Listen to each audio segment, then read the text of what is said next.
अस्सलाम वालेकुम। नया दौर से मैं हूँ मुनीर बाजा। बैरिस्टर मियाँ अली इशफाक जो कि इमरान रियाज खान के वकील भी हैं और उन्होंने रिसेंटली उनके साथ पॉडकास्ट भी किया है। मियाँ साहब, इमरान रियाज खान साहब कहते थे कि जो लोग जिनको उठाया जाता है और वो सही उठाया जाता है, अब उनके पॉडकास्ट में नई बात आई है। ये क्या वो उस वजह से कि वो लापता हुए थे तो रियलिटी का एहसास हुआ, या वैसे ही वो कानून के मुताबिक जो है वो बात कर रहे हैं? मुनीर बाजवा, आपने इमरान रियाज की अगर पॉडकास्ट देखी हो जो मैंने कंडक्ट की है, उसमें उसने वाज़े तौर पर जो है इसको सारे सिनेरियो को एक्सप्लेन किया है कि अक्सर व बेशतर मुमकिन तौर पर कुछ सर्कमस्टेंसेस में, ये प्लेन जो है वो बात नहीं की कि कुछ सर्कमस्टेंसेस में ऐसा महसूस होता था कि शायद किसी को इस तरह उठाना कोई जस्टिफाइबल है, और ये बहुत लिमिटेड कॉन्टेक्स्ट में ये बात हुई है। बट उसने कहा कि जो ही मज़ीद जो है वो बदलते वक्त और हालात के साथ, बावजूद इसमें आप ये आंसर भी शामिल कर सकते हैं कि इमरान ख़ुद भी जो है विक्टिमाइज़ हुआ, तो जब उसको मज़ीद जो है वो इस चीज़ के बारे में आगाही हुई है या मज़ीद एहसास हुआ है, तो उसने जो अपनी स्टेटेड पोजीशन है जो आपने बयान की, उसने स्ट्रांगली जो है वो इस चीज़ को डिस्करेज किया है और स्ट्रेट अवे जो है वो ये भी कहा है कि मैं उन तमाम लोगों से जो कभी लापता हुए थे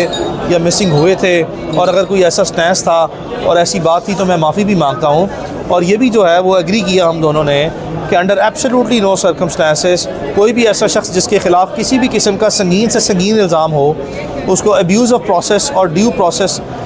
जो उसका राइट है, यानी कि abuse of process of law नहीं किया जा सकता, और जो ड्यू प्रोसेस ऑफ लॉ है उससे डिनाई नहीं किया जा सकता अंडर एनी सर्कमस्टेंसेस।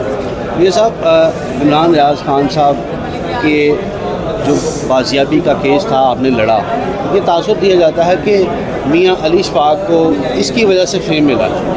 क्या वाकई ऐसे ही? मुनीर बाजवा, आप 10-12 साल से जो है वो रिपोर्टिंग कर रहे हैं, क्या आप नहीं जानते कि मैं कितने सैकड़ों केसेस में और मोस्ट हाई प्रोफाइल केसेस में पिछले 10 साल से, जितने पाकिस्तान के लीड एंटी करप्शन के केसेस हैं, पाकिस्तान के जितने लीड फाइनेंशियल क्राइम केसेस हैं, पाकिस्तान के जितने most high profile criminal cases हैं, क्या आपने खुद ज़ाती तौर पर दर्जनों की तादाद में वो माजी में कवर नहीं किए? तो इसमें कोई शक नहीं है कि इमरान रियाज की एक ग्लोबल रीच है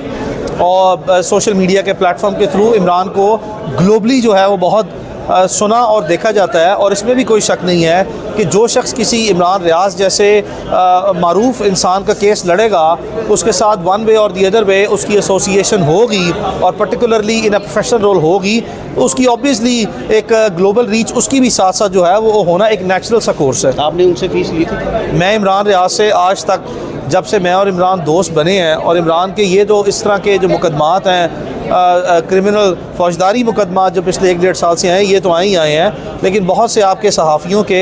मसाइल होते हैं कि आपको डेफेमेशन के सूट्स फाइल करना, अपना फेस करना पड़ते हैं, डैमेजेस के सूट्स जो हैं फेस करना पड़ते हैं। सम टाइम कोई न्यूज़ ऐसी दे दें जो कॉन्टेक्ट से हट के है, सम टाइम कोई ऐसी न्यूज़ दे दें जो बाउंस बैक कर जाए। तो इस तरह के मसाइल जो कभी भी इमरान रियाज के पिछले 10-15 साल से थे, वो मैं ही डील करता आ रहा हूँ। और जब से मैं और इमरान रियाज दोस्त बने और जब से मैं वकील और वो सहाफ़ी बना है, कभी ऐसा वक्त नहीं आया कि मैंने इमरान से कभी कोई फ़ीस क्लेम की हो या मैं करने का कभी इरादा रखता हूँ। देखो, मेरा करीबी तरीन दोस्तों में से है, अगर कल कभी उसको मेरी ज़रूरत पड़ी है तो ये फ़ीस का मामला नहीं है, ये मेरी दोस्ती का और एक अच्छे रिलेशनशिप का तकाजा है कि, और जब मैं समझता हूँ ज़ाती तौर पर पेशा वराना वकील कि इमरान रियाज मेरी नज़र में कभी उसने कोई ऐसा गलत काम, अनएथिकल या इलीगल या अनकॉन्स्टिट्यूशनल काम नहीं किया, उसके लिए इंसाफ के हसूल में जिद्दोजहद करना और उसका साथ देना, ये मैं अपने ऊपर अपनी ज़ात के हवाले से इसको बतौर ज़िम्मेदारी, पेशा वराना ज़िम्मेदारी जो है वो समझता हूँ। और इसीलिए मैं इमरान को पैसे फ़ीस की सूरत में या कोई गिफ्ट की सूरत में दे तो सकता हूँ,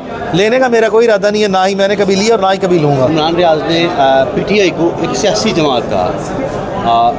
आप इसको किस कॉन्टेक्स्ट में देखते हैं? तो आपको कोई शक है कि PTI एक सियासी जमात नहीं है, एक ऐसी जमात जिसने मुल्क में थोड़ा सा फ़र्क है। मैं एक सियासी जमात, यानी एक उससे ऐसा जैसर आया जिससे ये लगा कि वो कोई सियासी जमात। देखें, अब कोई भी शख्स किसी भी कंटेंट को जब एनालाइज करता है तो उसकी 100 तरह की मुख्तलिफ इंटरप्रटेशंस करता है और डिफरेंट किस्म के इन्फरेंस ड्रॉ करता है। अब जिसका जो दिल चाहे, जैसे दिल चाहे, वो उसकी इंटरप्रटेशन करे, प्रॉपर इंटरप्रटेशन करे,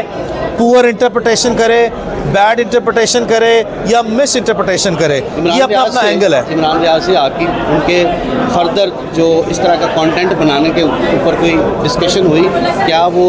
उसी तरह पहले ये कंटेंट बनाना क्या होता है? इमरान रियाज इंडिपेंडेंटली हमेशा अपनी जिस सोच के साथ, जिस आज़ादी के साथ, जिस आज़ादी इजहार राय के साथ वो अपना काम करता रहा है, वो ज़ाती तौर पर जो मुनासिब समझता है, उसकी थॉट्स में अच्छी हैं या बहुत अच्छी हैं या कम अच्छी हैं, उसमें मेरी या किसी और की इंटरफेरेंस ना कभी थी, ना है, ना होगी और ना ही होनी चाहिए। इसी तरह जैसे अभी आप जैसे भी कोई क्वेश्चन फ्रेम कर रहे हैं, ये आपकी इंडिपेंडेंट थॉट्स हैं या जो आपके चैनल की कोई पॉलिसीज़ हैं उसके स्कोप में ये चीज़ें पूछ रहे हैं, तो ये अपने अपना एक सोच का नज़रिया है और हर एक को अपने अपने नज़रिए का भरपूर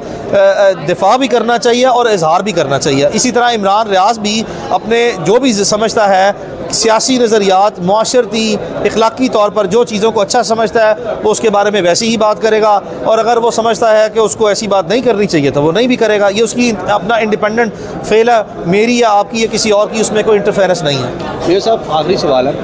ये क्रॉस एग्जामिनेशन आप आइंदा भी इमरान रियाज खान के साथ करेंगे या इमरान रियाज खान अपना अलग से करेंगे, और वो कब से शुरू कर रहे हैं अगर इमरान रियाज अपना अलग से इस तरह व्लॉगिंग शुरू करते हैं? मुनीर बाजवा, आपको पता है कि मेरा ऑफिस पाकिस्तान के सबसे बड़े ऑफिस में से एक है। मैं प्रोफेशनल लॉयर हूँ और प्रोफेशनल लॉयर ही रहूँगा। मैंने ये पॉडकास्ट के लिए अपना चैनल क्रॉस एग्जामिनेशन जो है वो इसलिए बनाया है कि मैं भी ज़ाती तौर पर समझता हूँ कि माशरे में जितनी कोई नाइंसाफ़ी है या जो अहम मामलात हैं उस पर एक प्रॉपर कानूनी ज़ाविये से उसको क्रॉस एग्जामिन किया जाए, कानून और आइन की रोशनी में, कि क्या चीज़ दुरुस्त हो रही है, क्या चीज़ नहीं हो रही। इसकी पॉडकास्ट की जो एपिसोड 1 है या जो फर्स्ट पॉडकास्ट है वो मैंने अपने दोस्त इमरान रियाज के साथ करना मुनासिब समझा। वो मेरा दोस्त है, मुझे खुशी हुई कि वो पहली पॉडकास्ट के लिए उसने मुझे लाजमी तौर पर जो है वो मेरी रिक्वेस्ट को एंटरटेन किया। इमरान रियाज ने मेरे साथ कोई पॉडकास्ट नहीं करनी, अभी मैंने और भी बहुत सी पॉडकास्टें जो हैं वो रिकॉर्ड करने के मराहिल में हूँ और बहुत से सरप्राइजेस जो हैं वो अच्छे वो आपके लिए आएंगे। लेकिन इमरान के साथ जो है कभी दोबारा 2-4-6 महीने बाद, साल बाद कभी कोई प्रोग्राम बना तो एक आधी और एपिसोड जो है या चंद और एपिसोड जो है कई सालों में कोशिश करेंगे। लेकिन ये कोई मेरा और इमरान रियाज का कोई जॉइंट वेंचर नहीं है जिसमें इमरान रियाज ने मेरे प्लेटफॉर्म से जो है वो अपनी काम करना है। इमरान अपने ही प्लेटफॉर्म से अपना काम करेगा। वो पाकिस्तान की सोशल मीडिया जो डिजिटल मीडिया है, इसमें सबसे अव्वल जो है वो पाकिस्तान में उसको लोग, जो उसकी ऑडियंस है उसको सबसे जो है वो हॉट केक जो है तस्वुर करती है। तो मेरा उसके साथ कोई इरादा नहीं आगे करने का, ना ही उसका मेरे साथ कोई ऐसा इरादा है कि हम कोई जॉइंट पॉडकास्ट करेंगे। एक और चीज़ रह गई है, आप अपने इस चैनल को क्रॉस एग्जामिनेशन को मोनेटाइज करवाएंगे? देखो, जितनी भी मेरी प्रोसीड्स मोनेटाइज होगी ना इस चैनल की, वो पूरी ईमानदारी से मैं कह रहा हूँ वो सारे अच्छे कामों पे ही सर्फ होगी। बतौर वकील मुझे इस तरह की छोटे मोटे वेंचर्स करके, पॉडकास्ट के या कोई और करके पैसे कमाने की ज़रूरत नहीं है। वो आप जानते हैं कि I am one of the highest paid attorney since a very very long time, और इस चीज़ को आपने पर्सनली भी क्रॉस एग्जामिन अदालतों में किया हुआ है अपनी रिपोर्टिंग करने के दौरान। Thank you so much. Thank you.